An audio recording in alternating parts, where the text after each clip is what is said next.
everyone, and welcome back to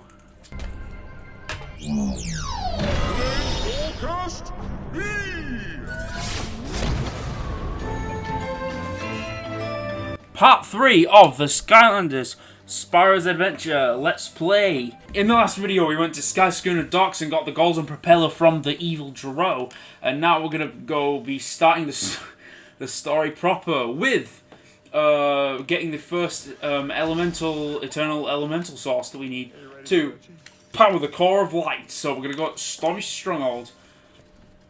I've already prepped. I've got this guy, basically Zeus.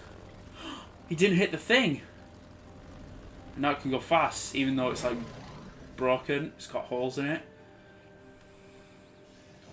It's gonna hit something though. Whoa! I thought they continued the hitting thing for like the whole game.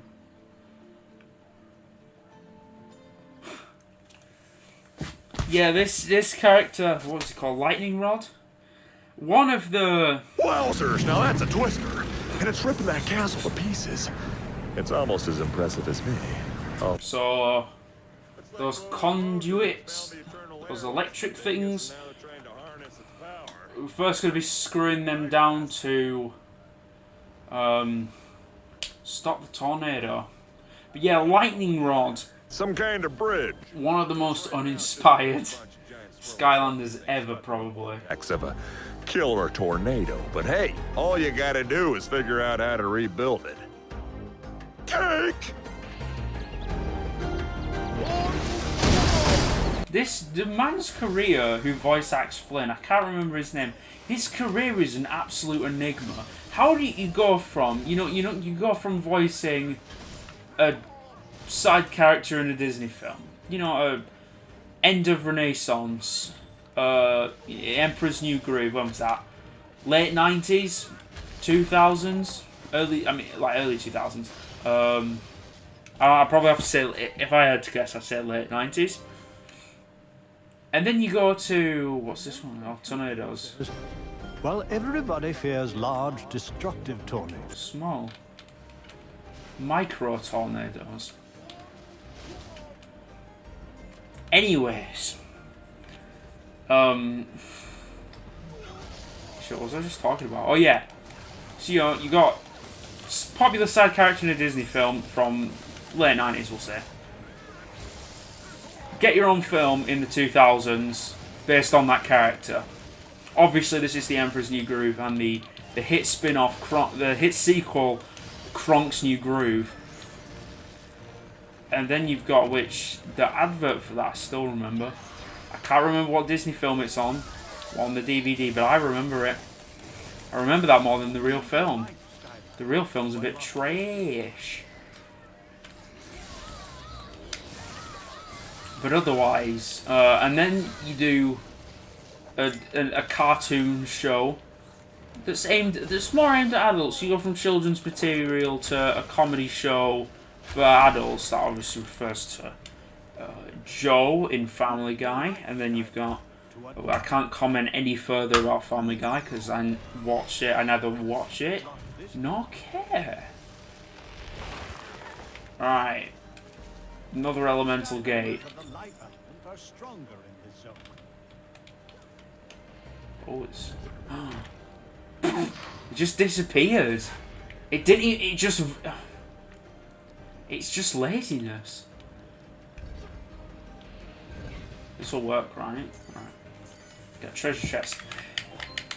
And then you go from Family Guy. You still do the adult cartoon show, but then you go back to being in a children's video game where you play like a moron who's like the comic relief.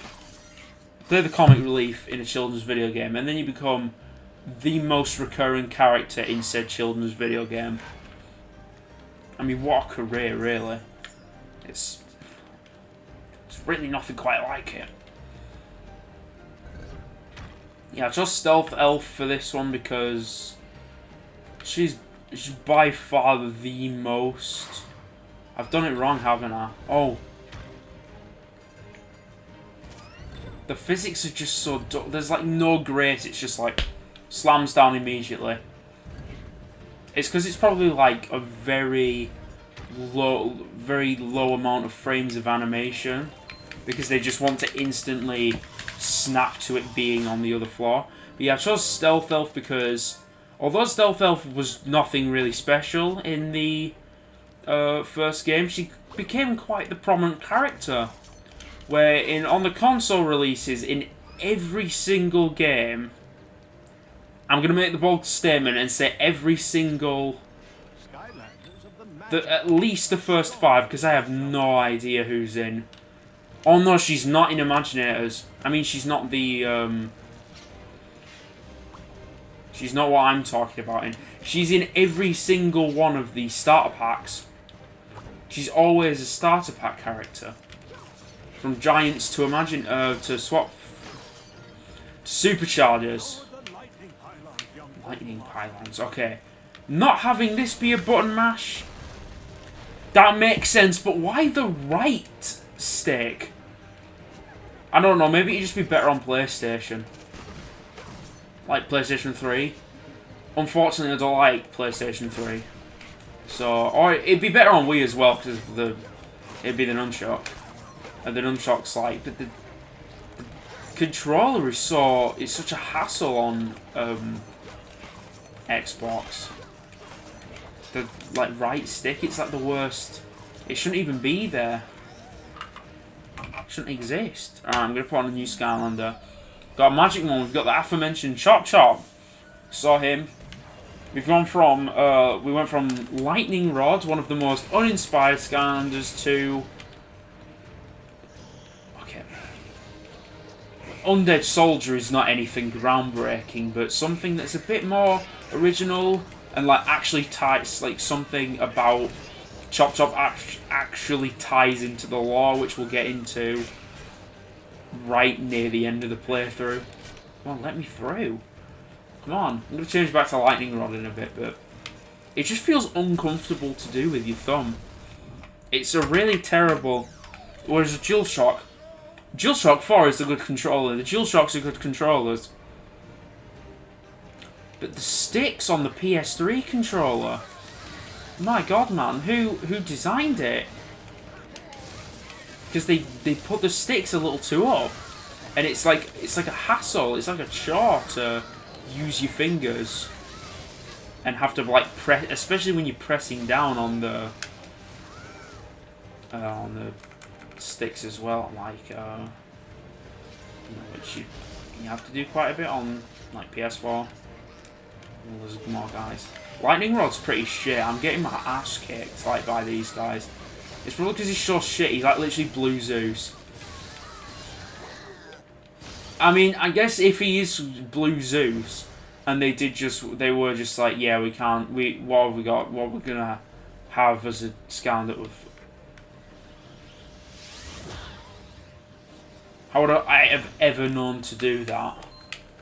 Why does it not create a bridge like everything else? How would I ever known to jump in the... There's never been a... Whatever. Whatever. That's just the kind... It's just the kind of shit you need to... Like, explain just a little bit? Whatever. Yeah, so if they did just were like, oh yeah, what else character are we gonna put into the air element? We've already done like the rest of the air characters are birds, and we already came up with the original design for a. Oh, you know, we've exhausted all our creativity. Like we already had the turtle be able to. We've already had the tornado turtle. Can't think of anything more clever than the tornado turtle. Just Zeus. It was... The point I'm trying to...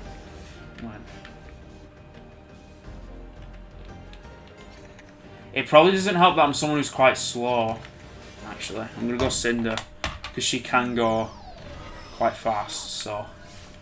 Just bring up Cinder. No, I want a new one, thank you.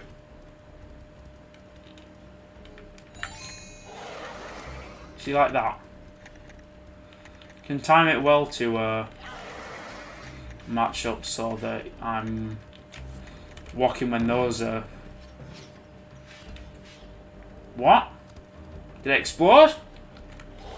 Did you... Really? Was there any... Is there any indication that was about to explode? I'll go get it. I'll try the fly method.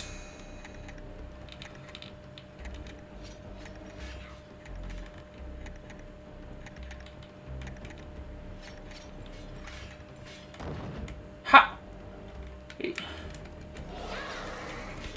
What even is behind here? More...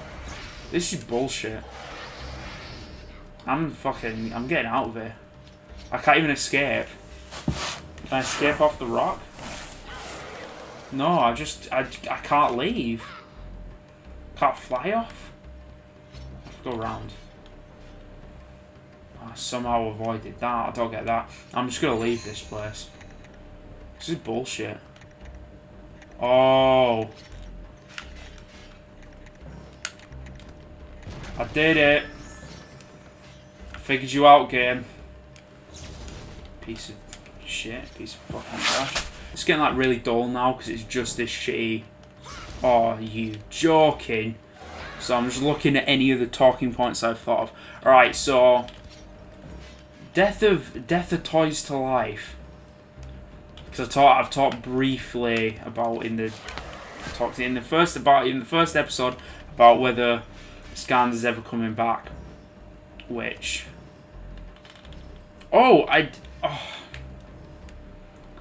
it is the most annoying thing just whenever I speak. I just never finish a sentence when I'm recording. Because I always just get caught up in the new things. And then I just instantly forget what I was saying, as has been evident throughout the series. But what I was...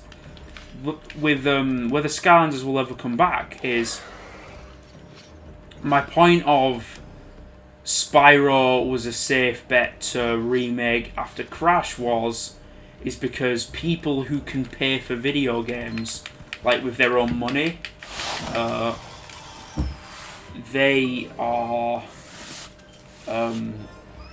they're the people who grew up with Spyro, so they have the nostalgia for Spyro. So they're the people who are most likely to buy a Spyro collection, but then also it's like a good thing for children as well. But I feel like the children is sort of a secondary market. Like the Spyro fans are the primary market, just like how Crash fans were the primary market for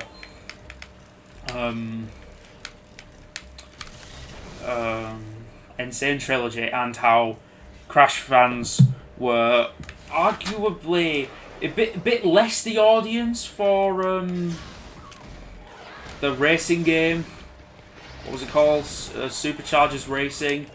And did the alright, well the draw chucked itself off the... Well, that was convenient. I don't have to fight it anymore. Very nice. I should actually look at getting some gold, because Cinder could upgrade here. Good, good.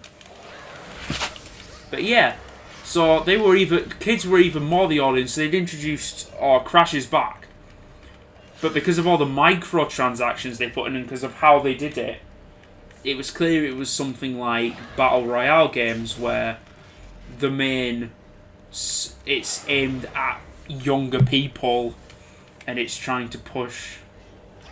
Whoa! There's two. There's two pairs even. And it's trying to push them games with microtransactions, which is what they did with. But it was clearly Crash fans were in mind as well. And then I feel whilst the Crash audience was in mind for Crash 4, like the built-in Crash Bandicoot fan base for Crash Bandicoot was a consideration into the audience for Crash 4.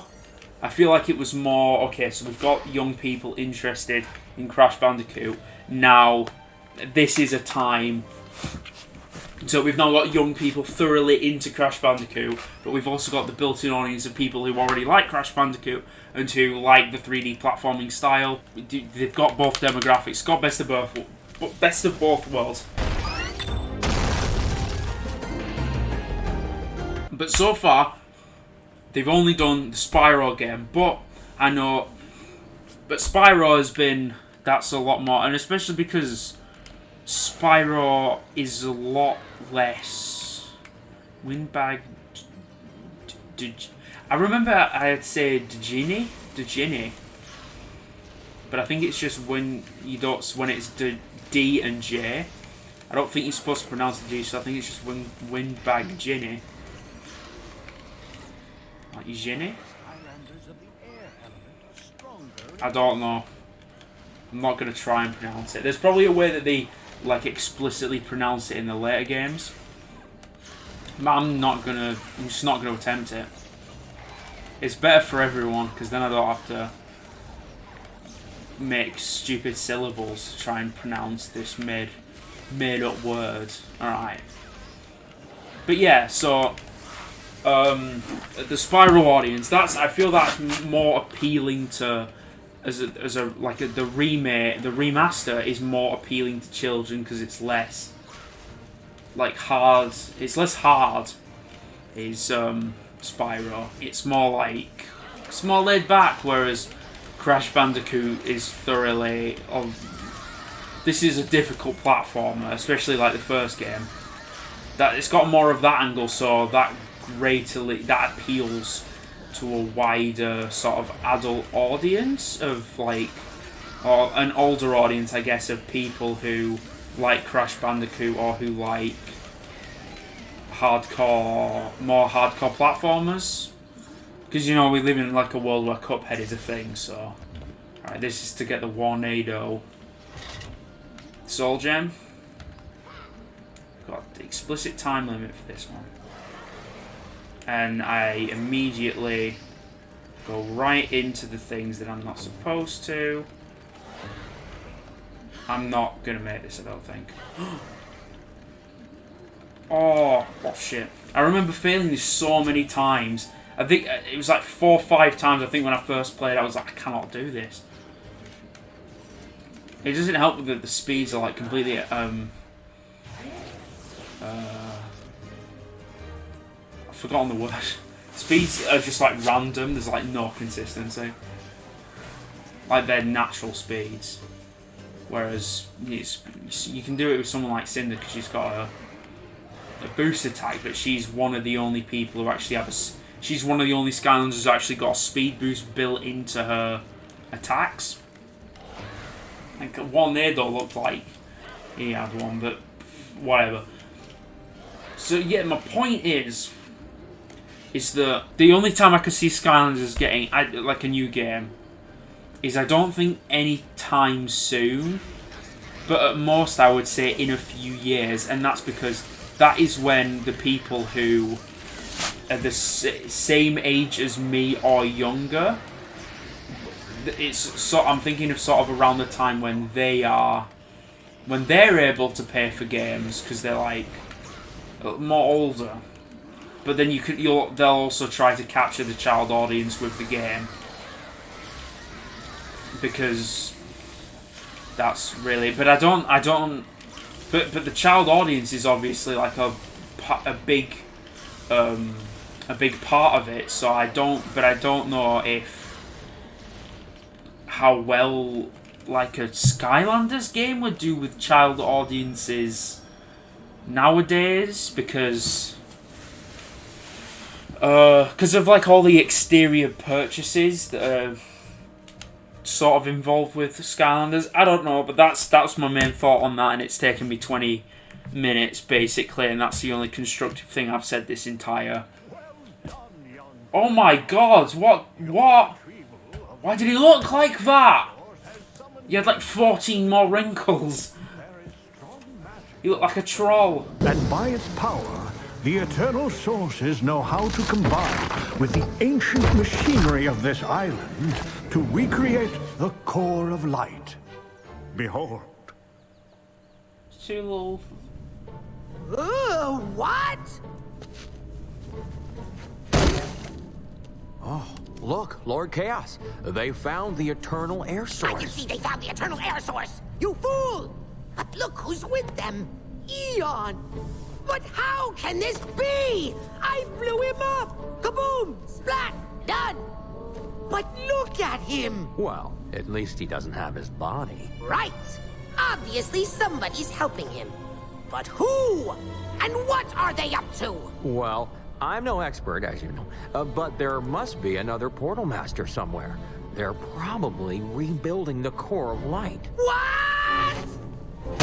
Funny We slapstick can't comedy. let that happen.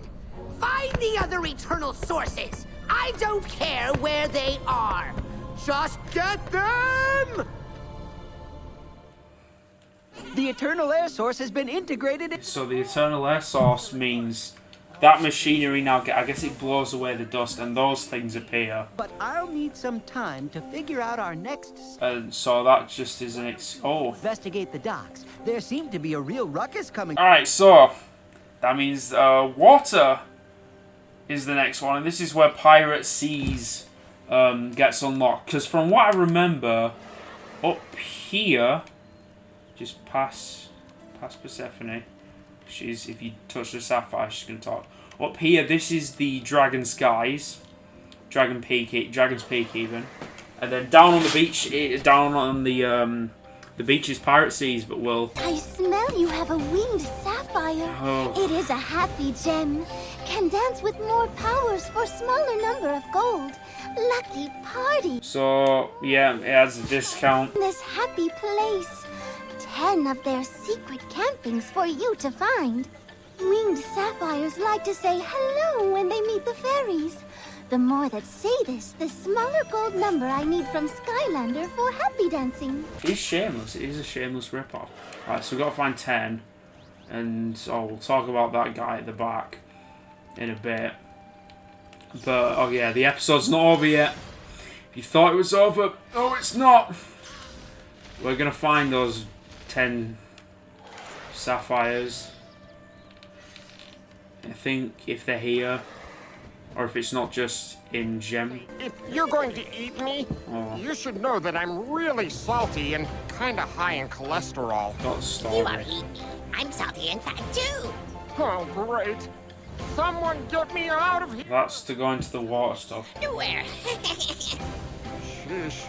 I actually had to sit here and listen to that monster make up recipes, and I was the main ingredient. This is just the worst. Little help, please? Take a look inside the lock and see if you can trip the tumblers. I'm not going to do that right now. So that's actual effort. Look inside the lock. No, thank you. I think it's just a passive thing to find the winged sapphires. I don't know, but that's how you continue the story by looking inside the lock. Alright, so you can't go anywhere, so I don't think there's any more winged sapphires up here. Oh my god, look at the rendering, look in the distance. They get like cloaked by shadows and then they shrink. Then they uncloak by shadows and there they are. It's awful. Yes, I would like to upgrade. Black Lightning! So close. Alright, so there's the car. This man! I have nothing Auric. to provide, but check back with me later. He's like, yo, I'm not part of the game yet. I don't know why I'm here because I have no purpose. But Auric, clearly, just a copy of Moneybags from Spyro, but infinitely worse. Nothing will ever top Moneybags' first appearance in Gateway to Glimmer. He goes, it must be the dragon everyone's talking about. Well, dragon, I'm afraid it's for feet to cross the bridge. He says that. Is there any way to get more money? Just like 10 more money. Oh, yeah, destroy these plants. Is it only going to give me one? That was 2. It goes from like coin to a gem. And that's only 2. 1. That makes no sense. But whatever. I think I even get to talk about the rise and fall of Skylanders. Oh, it's 1 as well. The gems are 1. So the currency doesn't matter. Whatever, they just have random values, no matter how rare they look. I talked about in one of, I think it was in the first episode, how the gimmick, the style of Toys to Life. That lasted 7 years. Alright, so 2011 to 2018. Starlink Battle for Atlas. I don't care, Eon. Shut up, go away. Starlink Battle for Atlas 2. No, Skylanders Spyro's Adventure 2. Starlink Battle for Atlas. One of the things I talked about was how it sort of died. What sort of killed it? Well, but now I've got the actual facts. So I'm not just making up dates. So at this point, I can say for certain that probably what started the death of the Toys to Life genre was the style was Superchargers, because that showed Skylanders were they were running out of ideas by that point. It's just like, oh, cars! Cars! Cars! And holy shit! And that's it. That's the gimmick of the game, cars. And then they did this awful Superchargers racing. Like, Superchargers is the only one that I've never even interacted with at all. At least with Imaginators, like, when it came out, I had the app, like, where it was basically like you could create a Skylander in, like, the app, and that's the only thing I interacted with it. I do own Superchargers Racing, but I played it once. And I stopped because I realised that it was just a shitty racing game. Because it's just the racing portions without the actual, like, rest of the game. Because I got the Wii version. That's the only... its only worth is because it has Amiibo attached to it. Because it's got Bowser and his clown plane on the Wii. And Donkey Kong and his barrel car on the Wii U. That's pretty much their only value. Skylanders Superchargers was the sort of start of the death. Imaginators probably cemented it. Imaginators was like... That was like the continuation of the low beeping on the heart monitor when it was like not going up at its usual rate. That gill man needs your help. Yeah. See if you can unlock his cell. How did you even know about that? Did you hear his cries? Flynn's just going to tell me the same thing, isn't he? Hey there, Chief. You meet up with the fish guy yet? Yeah. If not, maybe you better head down to the beach. How do you two know about this? It's only just happened. Whatever. So that was a continued... It was a life support. Imaginators was part of Toys to Life support. Hey, Toys to Life support. And then... the soft cancellation, because Skylanders wasn't cancelled, it was oh no, because there was still the shitty Skylanders Academy. So Skylanders wasn't okay. The fact that there was no home console games of Skylanders, but there just was the Skylanders Academy TV show, which looks fucking awful. That's why you can't even argue that, like, Skylanders is all this, like, noble. You can't even argue that it's like, oh, it's like an indie game. It's not an indie. Like a little game franchise that has this, like, rise and fall, and it's like, you can look at it, it's pretty it died with dignity. No, Skylanders died by selling out. With TV show, and, oh yeah, by the way, both the triggers and the left trigger and the left button, the left, like, shoulder button, they are Y. No, they're B, actually. And the right trigger and the right shoulder button are secondary attack. Because fuck you. Yeah, Skylanders did not go down with dignity.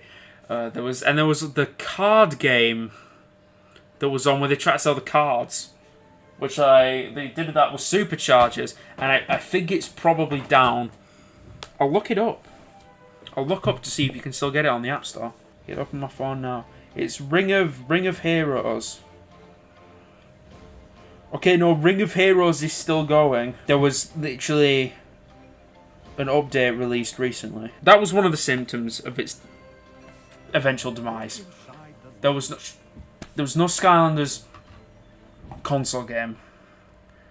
And then you had shit, what was it?